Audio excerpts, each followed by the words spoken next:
Hello, everybody, and welcome back to the Frozen Frontier. So, William, Yes. you've got in your arms a dying Roderick. You've bandaged his wounds. It's going to take some more effort to keep him alive. He's at -7. Okay. Well, I think my next action is to recruit someone to help me carry him up the stairs to a bed. Yeah, you'll find someone to help carry him up to the bed. Yeah. I ask around, has anyone got any sort of medical training? Because I don't even have proficiency at all. No one's a medic in any way, shape, or form. Okay. So I will do my best. Okay. But I realize tensions are flared right now, but maybe later on in the evening, I ask if someone will ride to Solwick to try and bring a doctor. Yes. People have scattered once the orcs were clearly gone across the river and away. Many people just took off on foot. Some running down the road towards Solwick, some going through the other little small roads and trails to the nearby villages. No one ever claimed that horse, who freaked out until it broke its reins and then just ran off. Oh, okay. And so you guys are here, waiting for someone to come and help you. Okay, yeah, so I want to get someone. Well, I suppose I don't need to sit with him the whole day. So I will spend the next day on the road trying to flag down someone with a horse. How much gold does Roderick have on him in his room? He's got, on the order of hundreds. Okay, yeah, so my plan is to offer someone gold to ride back to Solwick and bring a doctor. Or to give me a horse, maybe. That's an easy thing to do. You know, the squire coming around covered in blood with arrows. Well, I guess you're probably taking the arrows out by now, but clearly wounded, telling a story about orcs and dead people, and someone turns around and just heads back to Solwick to bring help or something. Okay, good. I feel like people around here might even vaguely know who Cal Roderick is. Yeah, definitely. They might not believe the rantings of some random squire on the road, or maybe they will, but it's convincing enough. I need you to make me a saving throw versus poison. Oh no. What do I need? Level 1 saves, 13. Yes. All right. Well, Roderick, on the other hand, not so lucky. Uh-oh. You watch over him, and you feel your vision swimming, and you find yourself retching and puking over and over again. Your wounds aren't doing so well. You will survive.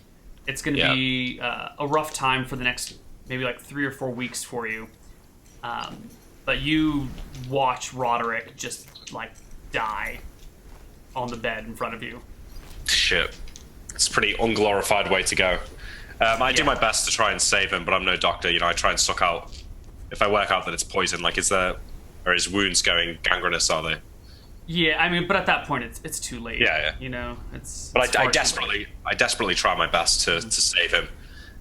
Of the other wounded people in the inn, 4 of them die, 2 of them live. Of the 6 others, from the poisons in the arrows fired by the archers.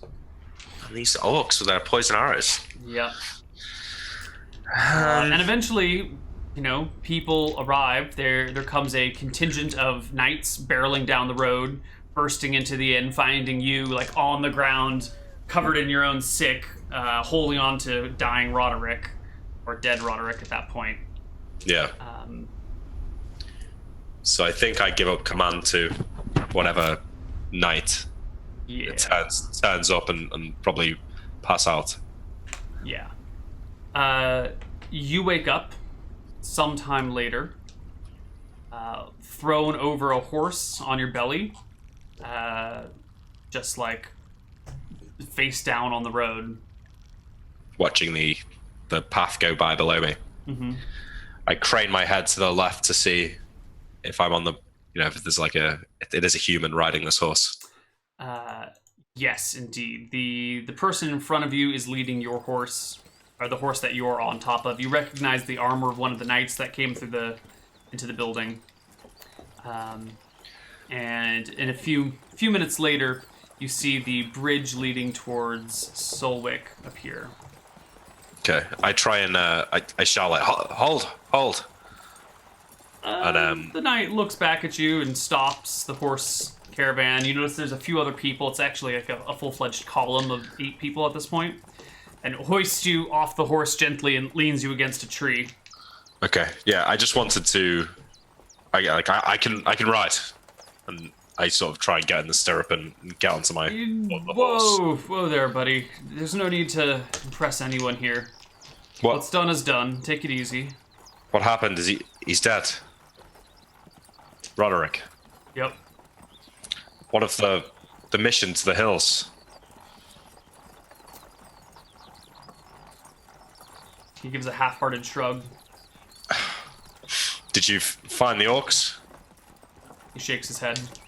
God, I think I sort of just like despondent. Yeah, I don't know, like head in hands on the tree. I mean, I'm not crying or anything, but certainly pretty unsure of where this leaves me. This is Solwick? Near to it. I didn't catch your name. Because I didn't give it. But my name's Destros. Cal Destros, nice to meet you. My name's William Marshal. Just Destros. Huh. Well, thanks for your aid. He gives you a grim look. Gives you a bit of a nod.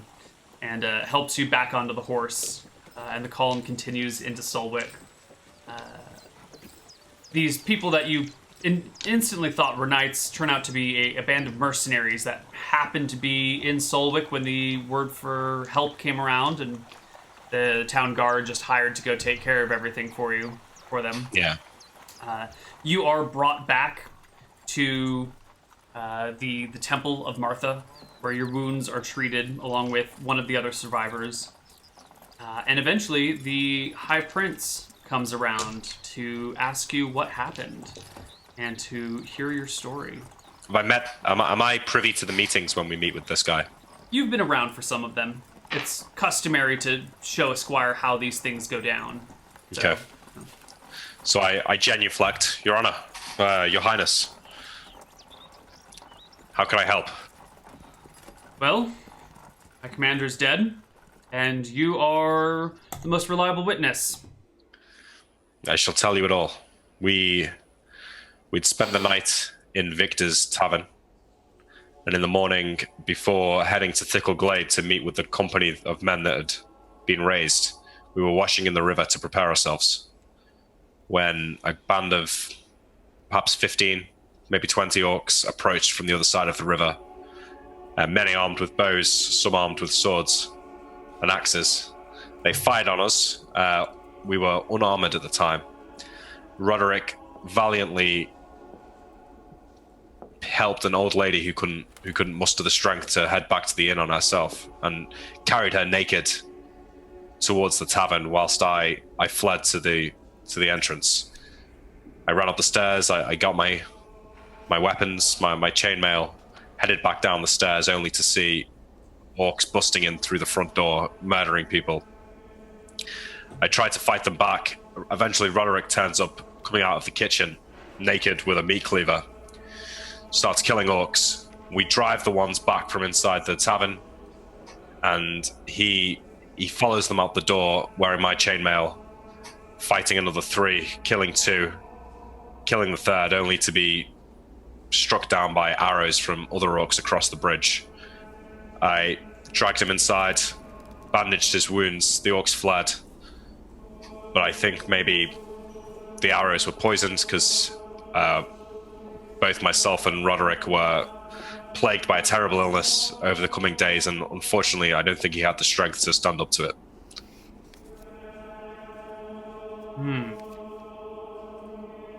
I passed out when the knights, or the mercenaries that you sent to aid us, arrived, and I awoke shortly, a day or two later, on the back of a horse near Solwick.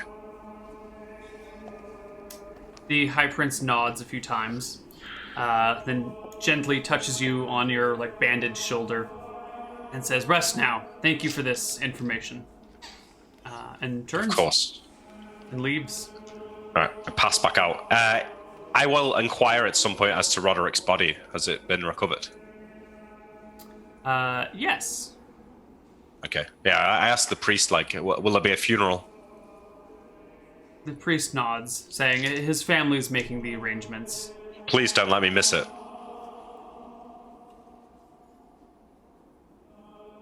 Please. Priest tries to console you. We'll do our best. You're not in very good shape. I can walk. I shall attend. Please. I beg of you, priest. We'll see how you're feeling. Okay. I pass back out, but every time I see the priest, I'll ask if it's today. Mm-hmm. Growing increasingly angry if they don't divulge when the funeral is. Okay. Eventually, your parents come to see you. Your father, your mother, and your older brother. Jeffrey. Yeah, Jeffrey. What an asshole.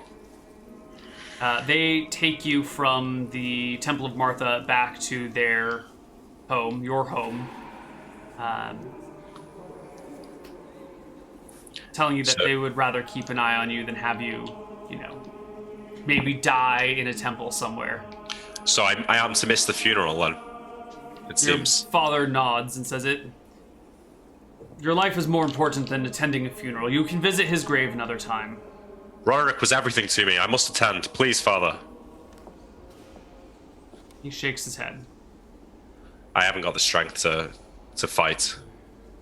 But I think William has silent tears as he's led away on the horse back to, or in a carriage maybe, back to the village.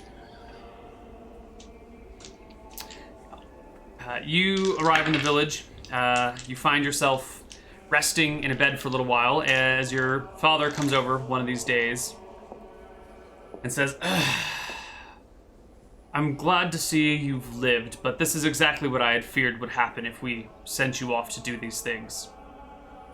I hope you've learned your lesson and your place in life." No, what do you mean? I'm not cut out for. Well, I'm not like you and Jeffrey. I can't sit behind. You'll die again. And if I'm to die defending the lives of the innocent, then that's what I will do. Seriously, son? I'm 19 now, father. You can't control me. He waves you off and stomps out of the room, angry. You don't see him for the rest of your time while you're resting here, although your mom does come by to change your bandages from time to time. You don't see your father or your brother again. I try to explain to my mother about why it's important for me to pursue this career as a knight. And for her, I plead with her to help father understand. She is trying to be emotionally supportive for you, but does not understand your desires, and just says to the effect of, like, "I don't want to have to bury my son. My youngest, my baby. I don't want to have to bury him. Please reconsider." If I wasn't there that day, there'd been 30 or 40 more dead sons in that town. But not mine. Perhaps, but all life is sacred. We have a duty to defend the people of this land. Those who are able. She just shakes her head. Why don't they understand? But, tries to help you. And once you are bandaged and ready to go, what do you do? So am I, like, at full HP and stuff now, or at least mostly recovered enough to travel? I don't really know what to do. I suppose I will visit with my father and my brother and my mother, bid them adieu and tell them that I'm heading back to Sulwick to speak to the prince, pledge him my sword. And over the days of resting in bed and being ignored by my family, I've sort of come to the harsh realization that maybe they won't understand, and emotional detachment is probably the best way forward to deal with it. So it's a cold, "Father, I'm heading to Sulwick to pledge my sword to the prince. I hope to see you again someday."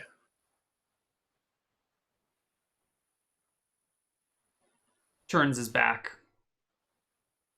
and goes back to conversation with Jeffrey. I give Jeffrey a look.